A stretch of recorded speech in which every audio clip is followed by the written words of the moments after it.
Magandang hapon po. Aminado ang ating mga opisyal na nasa Czech Republic na hirap silang makakuha ng impormasyon sa estado at kinaroroonan ni dating Congressman Zaldy Co. Ang latest sa PRAD, alamin sa live na pagtutok ni Maris Umali. Maris. Pia Evan, bukas, April 27 nakatakda ang pulong ng High-Level Coordinating Team ng Administrasyong Marcos kasama ang kanilang counterparts dito sa Czech Republic para malaman kung nasan nga ba talaga si Zaldy Co at kung paano pinakamabilis siyang maibabalik sa Pilipinas. The Czech Republic here, Limitado ang impormasyon na nakukuha ng ating mga opisyal sa estado ni dating Congressman Zaldy Co sa Czech Republic. Nirerespeto raw ng ating pamahalaan ang mga batas at polisiya ng Czech Republic bukod pa sa umiiral na General Data Protection Regulation o ang mahigpit na batas ng European Union kaugnay sa data privacy. Kaya si Acting Justice Secretary Frederick Vida handa raw sa posibilidad na umuwing hindi kasama si Co. Kung hindi po mangyari yun, what will be your fallback? we follow the process. Again, we respect kasi yung process, no? Yung legal processes. This is really in recognition of them having their own system. Whichever is legally feasible and fastest for us. Pero pinanghahawakan pa rin nila ang mga barahang babanggitin nila sa pulong kasama ang kanilang Czech counterparts. Pumirma tayo pareho dun sa UNCAC, di ba? United Nations Convention Against Corruption. Ibig sabihin nito, it's a universal truth, di ba? Na pareho tayo, galit tayo sa korupsyon. Inaasahang makakapulong din ng DOJ at ng Philippine Center on Transnational Crime ang Czech Interpol. Ayon kay Vida, tuloy pa rin ang pag-apply ng red notice mula sa Interpol na makakatulong aniya sa pagkuha kay Co kahit sakali nag-apply man siya para sa political asylum o kahit nasa ibang lugar na siya sa Europa. Pia Evan, oras na matapos ang pulong ng ating administrasyon kasama ang Czech counterparts nila. Pagsisiguro ni Secretary Vida ay magbibigay siya ng update kaugnay kay Co. At yun ang pinakasiriwang balita mula pa rin dito sa Prague, Czech Republic. Evan? Maraming salamat sa iyo, Maris Umali. Pila na kuryente ang ilang customer na Meralco na biglang tumaas ang kanilang bill ngayong Abril. Nagpaliwanag naman ang Meralco sa inirereklamong bill shock. Nakatutok si Darlene Kai. Sa init ng panahon ngayon, aminado si Hazel na mas madalas naka-on ang kanilang nag-iisang aircon. Pero tiwala siyang pareho lang ang konsumo niya ng kuryente ngayong buwan gaya noong Abril ng nakaraang taon. Kaya laking gulat niya pagdating ng bill, 7,013 pesos ang singil kumpara sa 5,560 noong nakaraang buwan. Alam ko naman na nagdagdag ako ng oras sa aircon, so expected na rin po yun. Pero mas mataas talaga siya, unlike last year. May netizens ding nag-post tungkol sa kanilang bill shock o pagkagulat sa biglang sipa ng kanilang bill sa kuryente. Si Ivy Ocon galit na galit. Napakarami pa raw charges na umaabot sa mahigit 4,000 pesos. Halos 1,000 pesos din daw ang tax. Paglilinaw ng Meralco, tumaas ng 53 centavos per kilowatt hour ang kanilang singil ngayong Abril, gaya ng una na nilang inanunsyo. Sabi ng Meralco, dahil ito sa paglaki ng generation charge na epekto ng mahinang piso kontra dolyar at hindi pa kasama ang epekto ng krisis sa langis bunsod ng gera sa Middle East. Tumaas yung presyo ng gas plant. So ito pinagkukunan natin ng supply, nag-reflect sila ng increase kasi bumaba din yung pera natin kumpara sa benchmark na US dollar. Natural din daw na tumaas ang bill tuwing tag-init dahil lumalakas din ang konsumo sa kuryente. Paliwanag ng Meralco, 55% ang bayarin sa kuryente ay generation charge o presyo ng kuryente na binibili nila sa power producers. 10.1% ang transmission charge na ibinabayad sa National Grid Corporation of the Philippines para sa pagdaloy ng kuryente mula sa mga planta patungo sa distribution system. 17.5% ang distribution charge. Ito raw ang napupunta sa Meralco bilang bayad sa paggawa, operasyon at maintenance, 11.7% ang buwis. 5.7% naman ang iba pang singil. Paglilinaw din ng Meralco, gobyerno ang nagtatakda at kumukuha ng pass-through charges at subsidies para sa senior citizens at 4-piece beneficiaries. Ang lifeline rate ay ang subsidiya na binibigay sa mga 4-piece yung qualified. Ayon sa Republic Act 11552 o yung expanded lifeline rate law, equivalent ito sa 1 centavo per kilowatt hour. Wala pang pagtaya kung magkakaroon ng pagbabago sa singil para sa Mayo. Pero inaasahang makaaapekto ang karagdagang 23 centavos refund para sa residential customers, pati pagbabago sa babayarang buwis. Darlene Kai, Nakatutok, 24 Oras. Wala pa pong El Nino pero 19 na probinsya na ang nakararanas ng drought o matinding tagtuyot ayon sa Pag-asa. Nakatutok si Jamie Santos. Hindi na naaabot ng tubig ang gate valve ng San Cristobal Dam sa Sarat, Ilocos Norte. Bumaba na sa critical level ang antas ng tubig dahil sa tindi ng init. Sa Pidig at Vintar, mabilis ding natutuyo ang mga imbaka ng tubig, balon at small farm reservoir. Ang resulta, nagkapitak-bitak na lupa at natutuyot na mga pananim. Ganyan din sa Cagayan at Isabela, na parehong nasa state of calamity dahil sa pinsala sa agrikultura, bunsod ng tag-init at pagmahal ng petrolyo. Ngayong buwan, ayon sa Pag-asa, 15 probinsya sa norte ang nakaranas ng drought o 3 sunod na buwang higit na mas mababa sa normal ang bumuhos na ulan. Sa gitna nito, nanawagan ng grupong Philippine Movement for Climate Justice sa gobyerno na magdeklara ng National Climate Emergency. Sinusubukan naming makuha ang reaksyon dito ng Malacanang. Ayon sa Pag-asa, ang pagkatuyot ngayon ng mga irigasyon at sakahan hindi pa bunsod ng El Nino.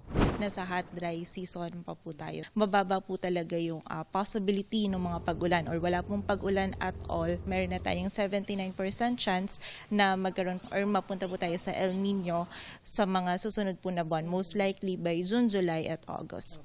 Jamie Santos, Nakatutok, 24 Oras. Ligtas na nailikas si US President Donald Trump matapos may mamaril sa dinuluhan niyang pagtitipon. Nakatutok si Mav Gonzalez. Umangaw ang magkakasunod na putok ng baril sa gitna ng White House Correspondents' Dinner gabi ng Sabado sa Amerika, umaga rito sa Pilipinas. Agad inilikas ni US President Donald Trump, First Lady Melania Trump at iba pang miyembro ng gabinete na dumalo sa dinner. Sa inilabas na CCTV, makikitang tumatakbo ang isang armadong lalaki. Nilagpasan at hinabol siya ng Secret Service. Malapit ang binaril ng sospek ang isang Secret Service agent. Ayon mismo kay Trump, in good shape ang agent at nakaligtas dahil sa kanyang bulletproof vest. The man has been captured and he's a sick person, a very sick person. Batay sa pagsisiyasat, isa siyang guro sa California. Ayon kay Trump, lumalabas na lone wolf ang sospek. Inaalam pa ang motibo niya at kung paano niya naipuslit ang mga baril sa hotel kung saan ginaganap ang event. Mav Gonzalez, Nakatutok, 24 Oras. Ihahabla na asawa ni Vice President Sara Duterte na si Attorney Manasseh Carpio ang ilang opisyal dahil sa pagsisiwalat ng bank records nilang mag-asawa sa hearing ng impeachment case laban sa Vice Presidente. Nakatutok si Jonathan Andal.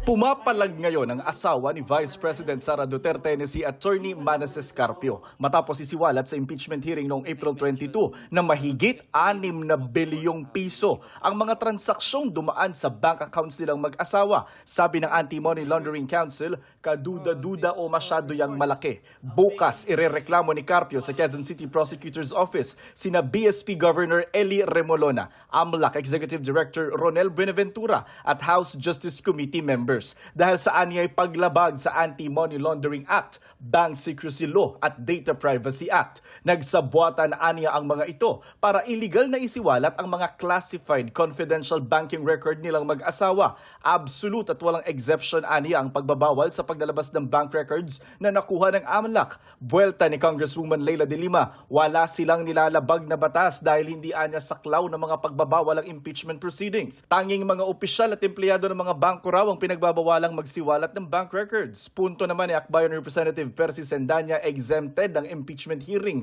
sa saklaw ng Bank Secrecy Law at Anti-Money Laundering Act. Imbes na magaksayaan niya ng papel at oras sa pagsasampa ng reklamo, paharapin na lang daw ang bise sa April 29 hearing at doon magpaliwanag. Sinusubukan pa namin kunin ang panig ng ibang irereklamo ni Carpio. Jonathan Andal, Nakatutok, 24 Oras. Nagkalat ang sandamakmak na dikya sa dalampasigan ng Pagudpud, Ilocos Norte. Ayon sa mga residente ng Barangay Pasale, ngayon lang sila nakakita ng ganito karaming dikya. Hinala nila, Naano ang mga ito? Sa Cagayan naman, isang butanding ang napadpad sa baybayin ng Gonzaga. Gumamit ang mga residente ng bangka para maibalik ang butanding sa dagat.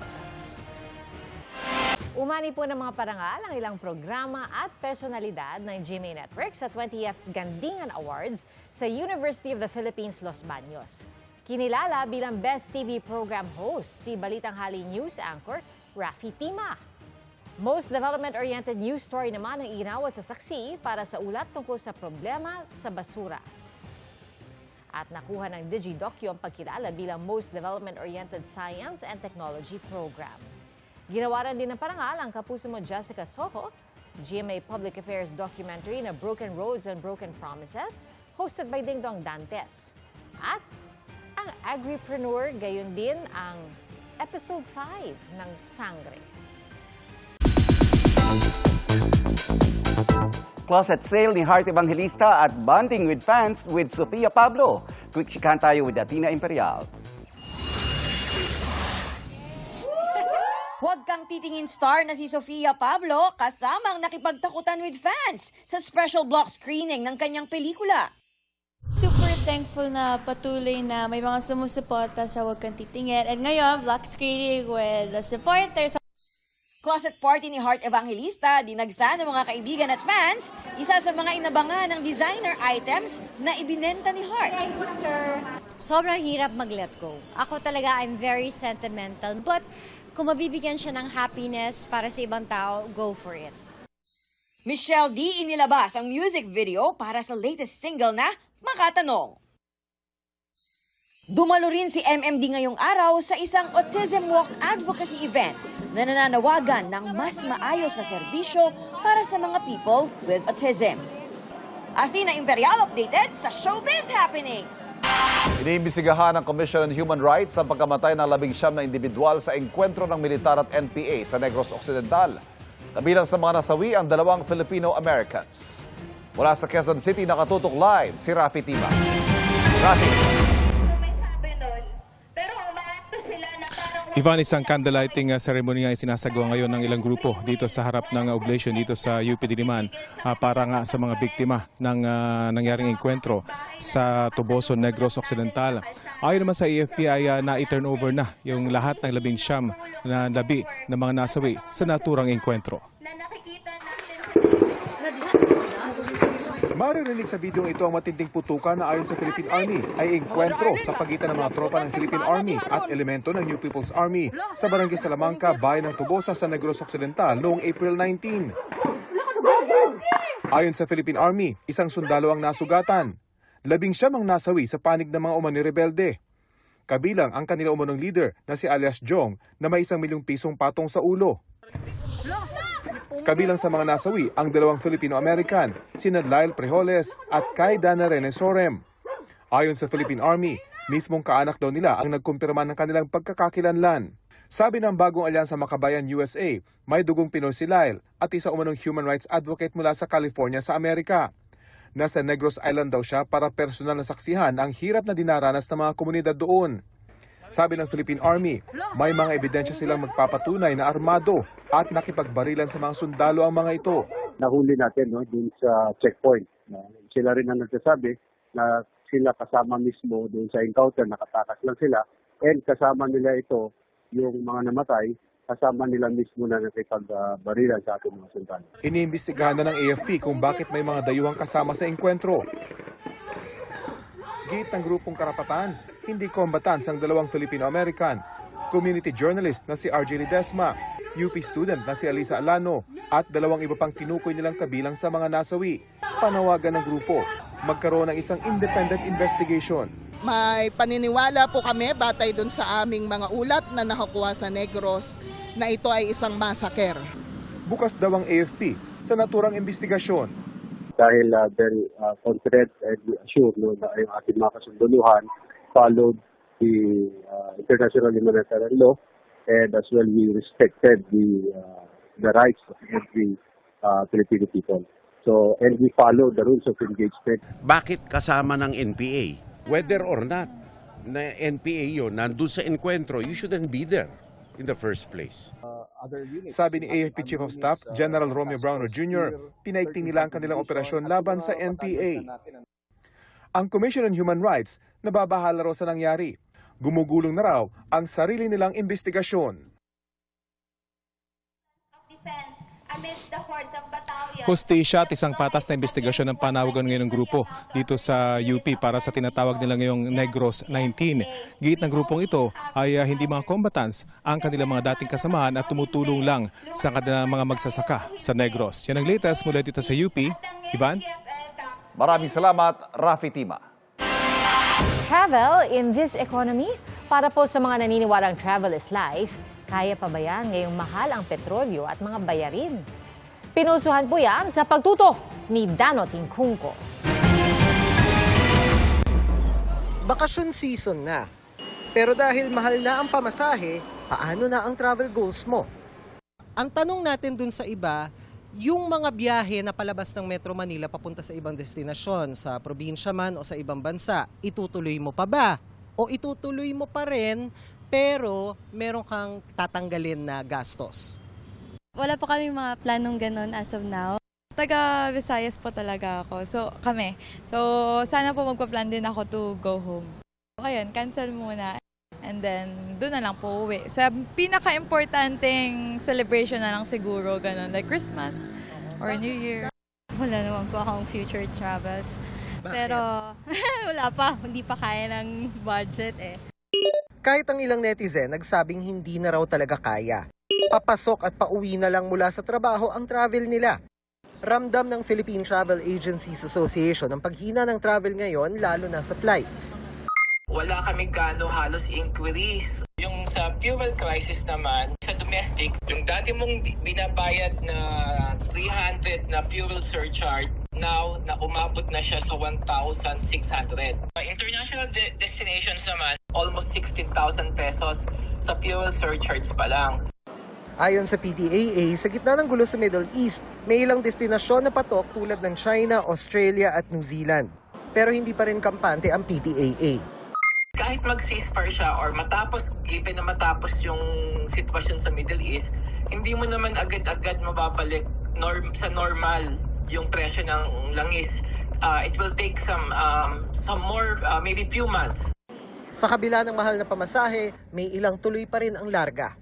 Meron kami kasing reunion ng ng dati kong mga ka-classmates sa Batangas sa next week. Tapos may mag-arkila na lang kami daw ng sasakyan. Tapos may ambagan kami ng mga 1,000 ganun. Locally na lang siguro. Ayun po, instead na medyo lumalayo-layo. Dano Tingkungko, Nakatutok, 24 Oras. At yan po ang mga balita ngayong weekend. Ako po si Pia Arcangel. Ako po si Ivan Mayrina. Ito ang GMA News. Walang kinikilingan, walang pinoprotektahan. Noon at ngayon, serbisyong totoo. At dahil di natutulog ang balita, nakatutok kami 24 oras.